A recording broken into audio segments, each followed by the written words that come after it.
नीतीश कुमार रेड्डी ने अब से कुछ महीनों पहले एक इंटरव्यू में कहा था कि भाई ऐसा एटीट्यूड डेवलप करना चाहता हूं कि मैं हार ना मानूं।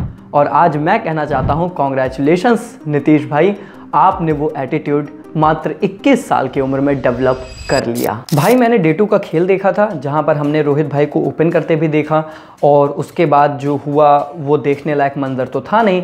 तो इस खिलवाड़ को देखने के बाद मैंने कहा कि चलो मैं जयपुर ही घूम लेता हूं, राजस्थान में थोड़ा सा और घूमते हैं।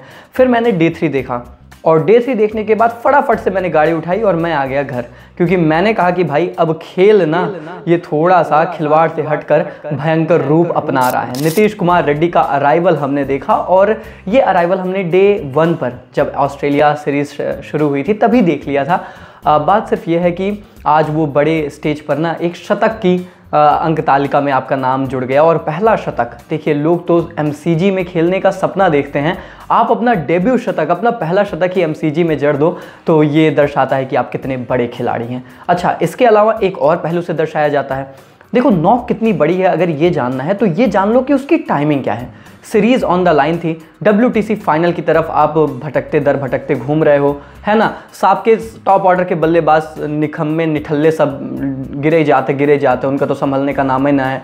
आपको खिलाने के लिए मैनेजमेंट ने शुभमन गिल को ड्रॉप कर दिया। अगर आपके टीम का प्रिंस ड्रॉप किया जा रहा है, इसका मतलब यह है कि आप में किंग बनने की एबिलिटी है, तभी मैनेजमेंट इतना ट्रस्ट दिखा रहा है। तो जब इन सभी बैगेजेस के अराउंड आपकी टीम 191 फॉर 6 हो जाती है और आप बल्लेबाजी करने आते हो, आपको पता है कि अगर यहाँ से शायद किसी को उम्मीदें भी नहीं है, शायद लोगों का ये मानना है कि सबकी तो विकेट जा रही है, ये भी बेचारा थोड़ा मेहनत करेगा, स्ट्रगल करेगा, बट अल्टीमेटली तो आउट हो ही जाएगा ना। और अगर आप आउट हो भी जाते तो किसी को फर्क ना पड़ता, क्योंकि सबका ये मानना था कि सब वैसे ही आउट हो रहे हैं।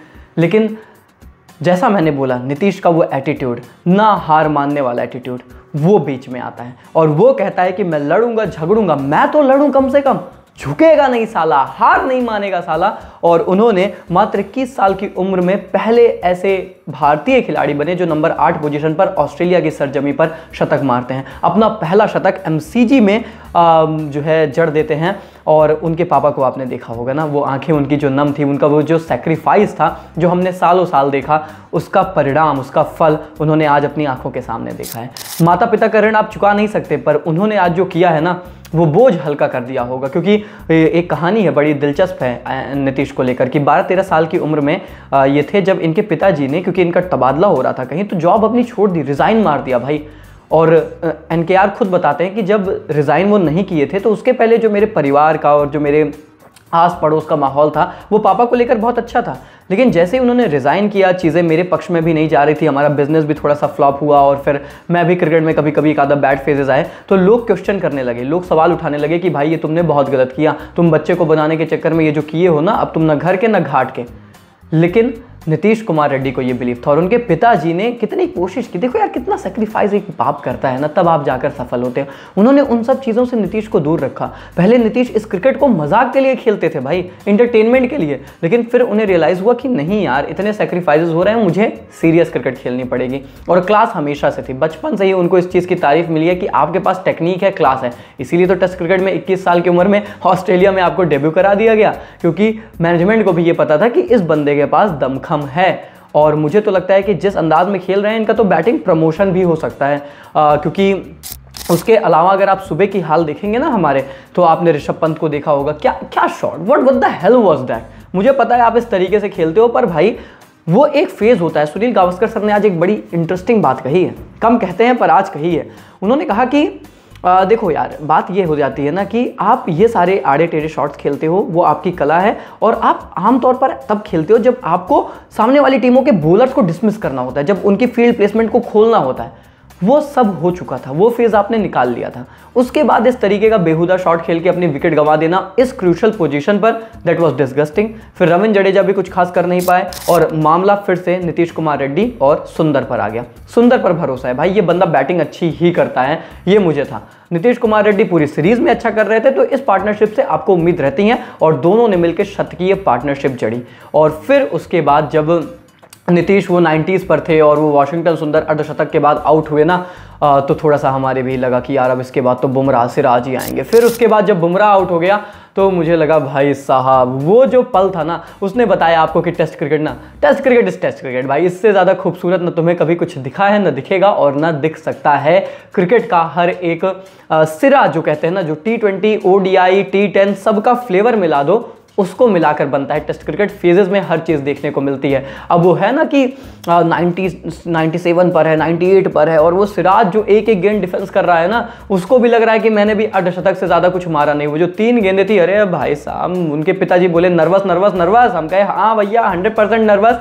तो ये वाला सीन यार क्रिएट हुआ। लेकिन इस शतकीय जो है स्कोर ने भारतीय टीम को एक बहुत ही सम्मानजनक स्कोर तक लेकर गए हैं। 358 for 9 है आप। एंड आपने एक्चुअली अपने आप को एक आउटसाइड चांस बहुत अच्छा आप जनरेट करके दे दिया, क्योंकि एक समय पर तो आप खत्म हो गए थे। डे 2 टेस्ट क्रिकेट में शुरू के 2 दिन मोमेंटम होता है, आपको लगा कि सब खत्म है, लेकिन डे 3 एंड होते होते इंडिया ड्राइविंग सीट पर नहीं है, पर इंडिया कहते हैं ना कि ड्राइवर के बाजू वाली सीट पर आकर बैठ गई है कि भाई चलो ठीक है, अगर तुमने थोड़ा सा भी जो है इधर उधर किया ना, तो फक करे तुमको गेट टॉस फेंक के हम जाके बैठ जाएंगे, ड्राइव करने लगेंगे।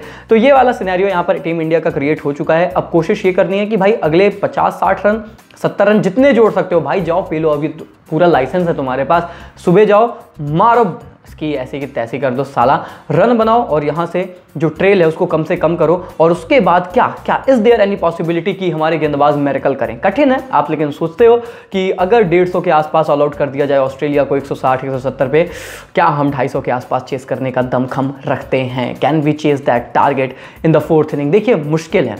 सच्चाई यह है कि ऑस्ट्रेलिया अभी भी आगे है या फिर ड्रा एक पॉसिबिलिटी है, पर यहाँ से अगर रिजल्ट कहते हैं ना कि जो एकदम खत्म थे तुम, कि कुछ था ही नहीं, वो एक बेस बना दिया है NKR ने, वो एक बेस बना दिया। अब यहाँ से मेहनत करके अगर तुम बिल्डिंग बना सकते हो तो बना लो, नहीं तो फिर यहाँ से ढह भी आप सकते हो, या फिर ऑस्ट्रेलिया यहाँ से आगे निकल सकती है। लेकिन याद रखना कि अगर ऑस्ट्रेलिया यहाँ से आगे निकलेगी तो सिर्फ ये श्रृंखला में आगे नहीं निकल जाएंगे, बल्कि आपके WTC फाइनल में पहुंचने के सपने को भी लेकर जाएंगे। बल्कि नीतीश कुमार रेड्डी की जो मेहनत है, वॉशिंगटन सुंदर की जो मेहनत है, उस मेहनत पर पानी फेर के भी जाएंगे।